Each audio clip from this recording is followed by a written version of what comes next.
So today we're on the Icefields Parkway, and right now we're actually camping at the Icefields campground.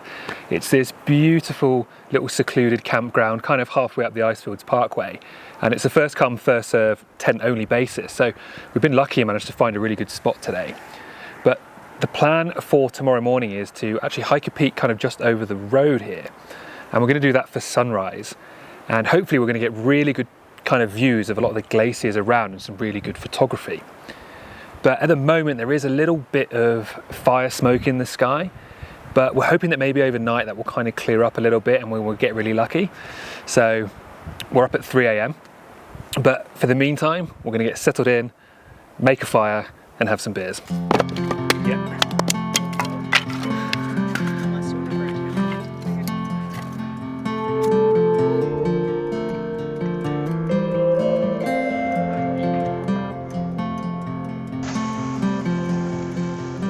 As the sun set, the smoke began to clear. Mountain peaks and glaciers started to glow in the evening light, leaving us very excited for the next morning.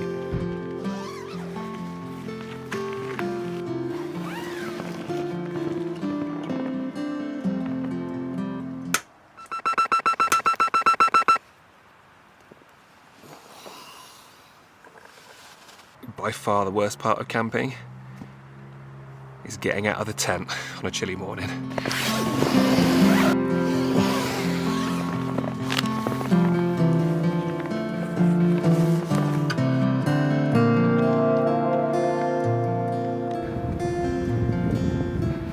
So we managed to get on trail just after 3 AM. The sky is super clear, there are loads of stars out, so I'm pretty hopeful for a good sunrise when we're up there. This is the first sunrise summit mission I've done this summer, so super excited, and it's nice to feel that kind of chilly mountain air. First part of the trail, we're actually just walking along the road the Columbia Icefields buses normally use to get onto the glacier, and then after about 20 minutes I think we should find the trailhead and start going up. We're about halfway up now, I think, sort of 2 and a bit kilometers in and maybe 3 and a bit 100 meters of elevation gain. Like, it's really dark tonight. There's no moon whatsoever, so I haven't filmed very much on the way up because the camera literally cannot pick up anything. But pretty excited for the views at the top. We're very close to Athabasca Glacier and Athabasca Mountain, so that's going to be kind of in the background and should be getting some good light hopefully later on. And one advantage of hiking up mountains in the dark is that it means the way down, you haven't seen any of the views yet, so the way down is just as exciting as the way up. The trail has not been too bad to follow so far, like it's kind of winds in and out of the scree, but we've kind of lost it a couple of times. But we are really relying on like the head torches because there's no moonlight whatsoever. But I think we're just about to go up the steeper section, so we just stopped for some banana bread before we kind of start tackling the kind of steep scree before the summit. As we slogged on, twilight hit, revealing the incredible glacial views that so far had been hidden by the dark. We're on the last little bit of the ascent, and it's that kind of terrain where it's really screwy, there's not really a path, and it's a lot of like 2 steps forward, 1 step back kind of scenario, so the going is tough. But you might have just clocked behind me here that we have Athabasca Glacier just behind me, so the views are pretty incredible, and I think the views from the top, and when that sun comes up, they're going to be even better.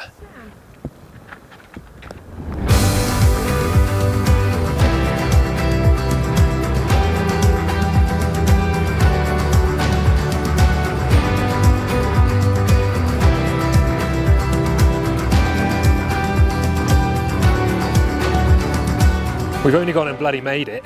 That last little section was like walking on sand. It was pretty gross, but look at these views. So worth getting up at 3 AM. It's a little windy, a little chilly, throwing the down jackets on, and hopefully we'll get some photography done. The sun is just about coming out onto the peaks behind me as well.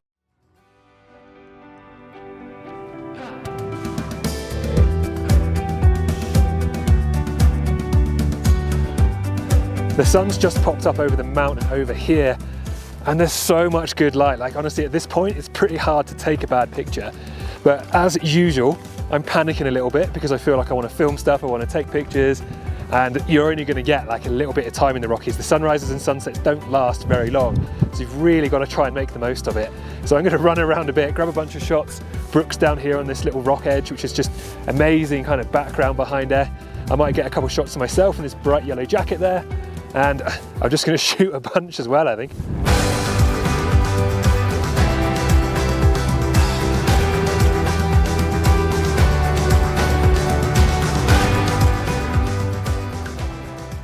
So today I carried up my Sigma 24mm 1.4. This is honestly a lens I actually find quite difficult to leave behind a lot of the time. But this camera shoots at a really high frame rate. It can go up to like 1/8,000th of a second. So I can get away shooting really wide open on this lens at f1.4 a lot of the time, even in kind of brighter light. And it's a very, very sharp lens. And I mainly brought it with me today because I thought there'd be a bit more smoke in the sky, which kind of gives that kind of softer look. So I was going to play into that by using a very, very wide aperture and giving the background and foreground a bit of softness as well to give it a bit more dreamlike.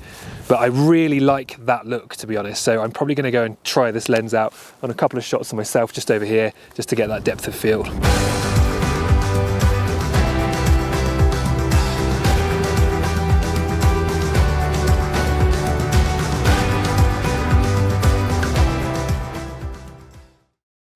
So I set up a bit of a composition here with a portrait shot.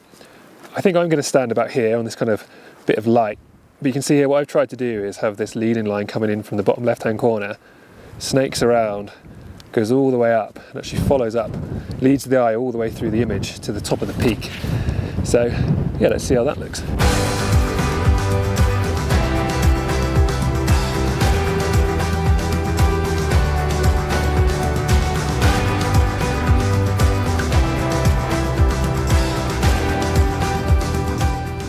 So I thought as well I should probably take a picture like a landscape photographer and maybe take one without people in it. And this is the kind of frame I'm going for. And let me show you what I've got. So at the bottom of frame here, there's going to be some lichen speckled rocks in the foreground. And again, we have that ridge line that weaves all the way from the bottom left up through centre of frame to the top of Mount Athabasca. And I've decided not to include a lot of sky, as there isn't really a lot going on up there. But it is difficult to not want to include both glaciers on the left and right. I'm going for f11, focusing about here. Probably not going to bother to focus stack this one, as there isn't anything super close to camera and I'm shooting very wide, so it should turn out pretty sharp anyway. But I think this will turn out pretty well.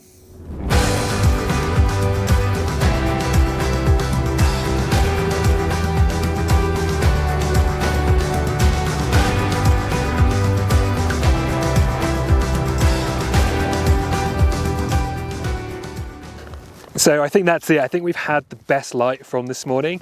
So let me know in the comments below what you think of those images. And I think I'm going to leave the video here. Like, what do you think? Was it worth it? 3 a.m. wake up call, 3 hours of hiking to get up to these epic views. I think it was. We kind of yesterday didn't think we were going to come out here and even bother. Like, it was a bit kind of smoky and the weather forecast wasn't great, and we were kind of like, can we be bothered to drive out to Jasper and do all this hiking? But it just goes to show that sometimes it's worth just getting out there and just doing it. You're never going to regret spending time on top of a mountain as the sun comes up. But once again, thank you so much for watching, and hopefully I will see you on the next one.